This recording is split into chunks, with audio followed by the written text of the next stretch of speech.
This experience happened to me in 2020. The world was shutting down because of COVID and everyone was cooped up in their homes. Being an avid backpacker and camper, I used COVID as an excuse to travel to different national parks and camp out in different places. One of those places was a creek in Rocky Mountain National Park, Colorado. Without giving away my identity or revealing too much personal information, let's just say something happened with my job back in 2019 that caused my reputation to kind of suffer a bit, and a good number of people despised me. I had to change apartments, get a new phone number, and eventually quit my job. The mistake I made caused a good number of people to lose a lot of money, so the shitstorm was expected. I just didn't know how far it would go. I was literally getting harassed by different random numbers for a while. Some texts were even threatening. I didn't know if they were from the same person or different people each time, but I considered the possibility that it was one person texting me from a bunch of different numbers. For a while it seemed to stop, and I was grateful that people seemed to lose interest or just move on. I wasn't working around this time. I was taking time to myself, hence another reason I was traveling around to different national parks. I drove the 3 hours to Rocky Mountain National Park, parked my truck, and started my hike up the trail to the creek. There was nobody else there. I'm sure that was because this was right when the lockdown started and people were taking it very seriously and not leaving their houses. That, and it was also still the winter time. There was a thin sheet of snow on the ground, hard enough that it made that loud crunching sound with every footstep. After a little while I made it to the creek, and it wasn't frozen, it was still flowing. It was incredibly peaceful, and this was a detox I needed from the stresses of my life at the time. I found a place a little ways off the path to set up camp. After the tent was set up, I chopped up some wood, started a fire, and cooked some sausages on the stove. Then I started reading my book by the fire. After finishing a few chapters, it was getting dark out. Thank God for headlamps. I rolled a J and started smoking it. After a few hits, I felt my phone start going off. Honestly, apart from my family, I don't have a lot of people texting me, so I pulled out my phone from my jacket pocket and saw a bunch of texts from an unknown number. My heart skipped a beat when I realized it was happening again. The texts were from a number with a 203 area code, which I looked up to be Connecticut. Whoever it was texted me saying, "How's your camping going, buddy?" The second text said, "It's beautiful out here." The third text said, "I see why you came up here." My default reaction was to respond, "Who is this?" If they simply left it at "How's the camping going?" I would have assumed it was a family member, but they were sending messages as if they were here with me. The weed had already entered my system and I was definitely high. This did not help my anxiety one bit. I felt extremely paranoid and started looking around me, standing up and doing a complete 360, looking in every direction out to the increasingly darkening woods. I went to get my P365 handgun from my bag just to make me feel safer.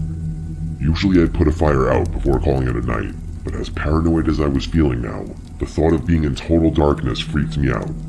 I went into the tent and crawled onto my sleeping bag. I stared at my phone, at the texts, waiting for a response which didn't come. Minutes dragged on, and I just wanted the weed to wear off, honestly.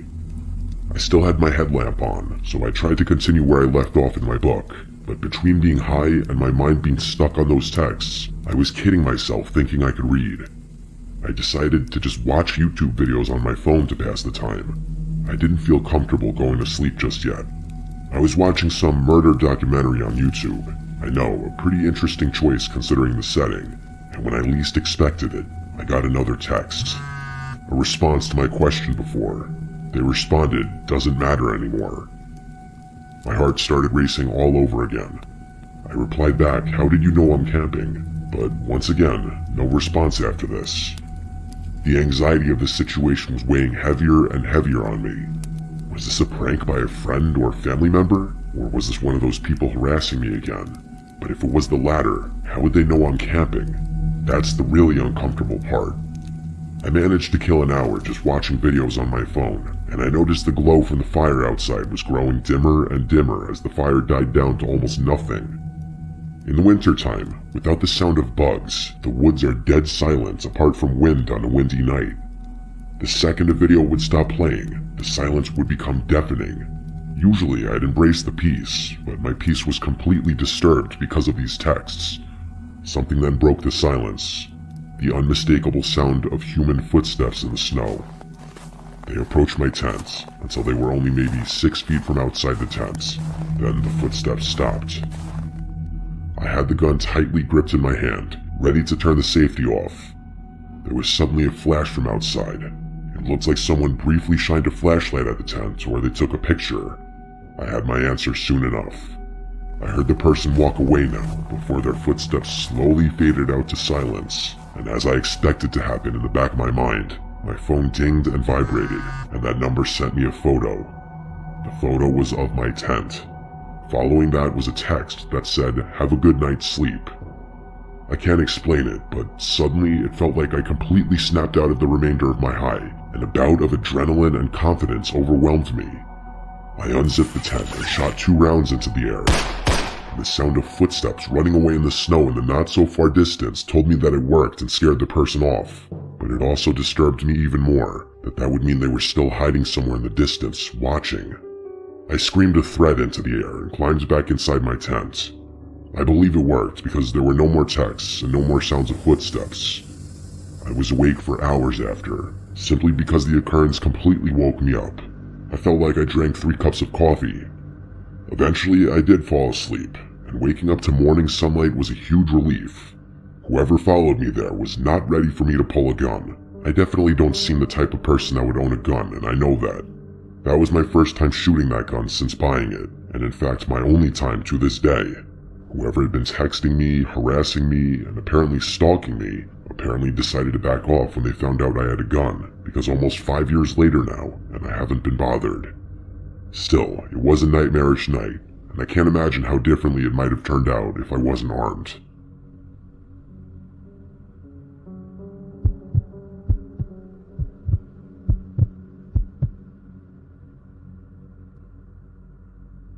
During my childhood, every year my family would have a tradition where we'd all go up to northern Michigan for a weekend in October.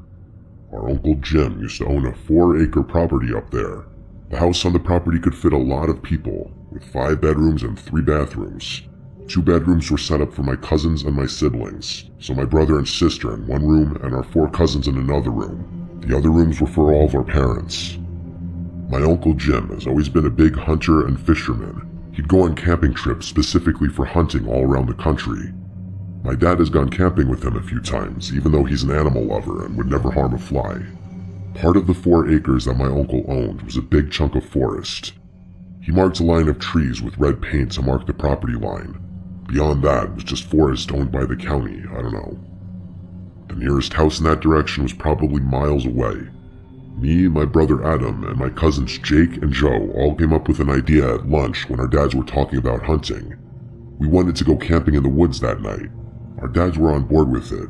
They were definitely already kind of drunk, so more likely to say yes to stuff. Our moms weren't as on board, but they didn't directly say no. So my dad and Uncle Jim took the 4 of us into the woods with a tent. My girl cousins and sister were not involved in this. It was just us boys.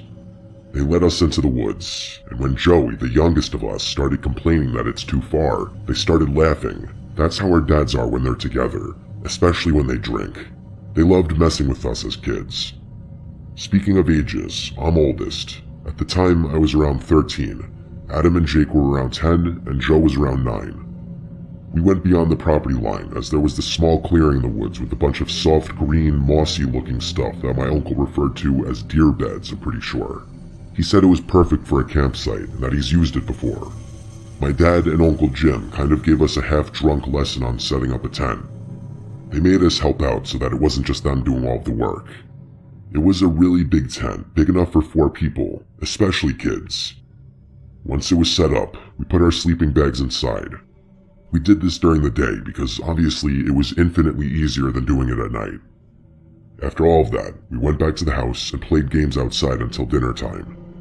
At dinner, our moms again expressed that they weren't fans of this idea, that we were too young to be out in the woods alone.